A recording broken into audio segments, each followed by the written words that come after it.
a d'un côté découvert que l'âge du premier rapport n'avait pas bougé, donc 17 ans 3 mois, et de l'autre, on se rend compte à quel point les adolescents vont énormément utiliser Internet comme un espace d'apprivoisement de la sexualité de l'autre. L'adolescent veut quitter le regard de ses parents pour se construire dans le regard de ses pairs. C'est ce qu'on appelle le véhicule social. Donc l'image de soi se construit évidemment au lycée, collège ou dans les bandes ou autres, mais en effet va s'amplifier sur les réseaux sociaux et souvent de manière beaucoup plus créative, en tout cas à l'époque des blogs. Et je me souviendrai toujours de cette adolescente qui avait écrit un poème, pas un poème, une lettre évoquant avec beaucoup de sérieux son envie d'en finir avec les jours, avec une photo d'une femme dans une baignoire de sang.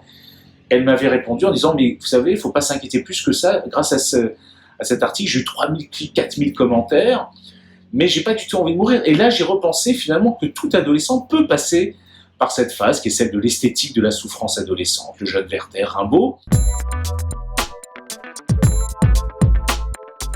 Instagram, entre autres, prône des idéaux qui sont celui du bien-être à tout prix, d'être beau à tout prix, d'aller parfaitement bien. Et je m'interroge un peu sur comment les adolescents, avec cette phase nécessaire qui est celle de la souffrance adolescente, peut se mettre en scène. Il y a une sorte de corollaire entre finalement ces réseaux très idéaux et le fait que la parentalité aussi elle-même est du côté de l'idéal. À travers Internet, les filles parfois l'utilisent comme un outil d'épanouissement, comme une manière au fond de revendiquer avec moins de culpabilité leurs désirs, leur affirmation sexuelle. Peut-être même le fait que des jeunes filles envoient leur sexe en elles-mêmes est en soi intéressant, comme une manière de rompre avec l'idée que c'était un objet caché, honteux, ou je ne sais quoi, ou qui n'était pas à l'image de ce que finalement la société souhaite. Donc on voit bien que, paradoxalement, tout ça est peut-être intéressant comme une nouvelle manière de mieux assumer ses désirs et donc de mieux les vivre.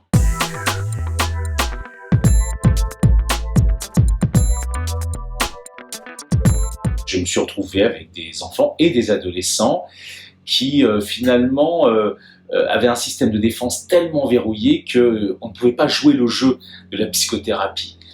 Et les adolescents aimant les jeux vidéo, j'ai trouvé des jeux petit à petit qui leur ont permis de pouvoir quelque part, à travers un avatar, qui est une sorte de coquille vide, abattre l'ennemi caché dans l'ombre qui était celui de la culpabilité.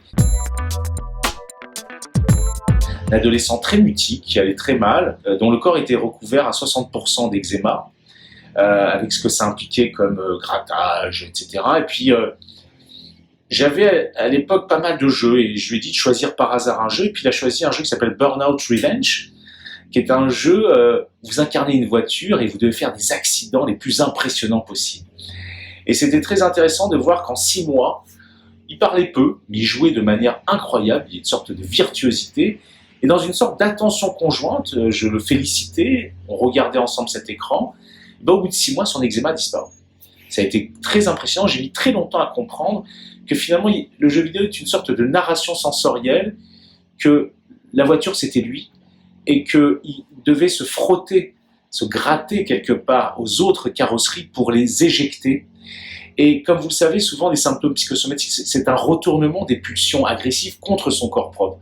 Et là, à l'abri du regard d'un psy, plutôt bienveillant, il pouvait extérioriser cette violence. La médiation numérique ne se borne pas qu'aux jeux vidéo. C'est tout simplement quand on a affaire à des adolescents, c'est leur parler autour de leur plaisir numérique, que ce soit les jeux vidéo, mais que ce soit les réseaux sociaux, que ce soit d'autres choses. Je pense qu'il faut toujours faire des écrans des alliés.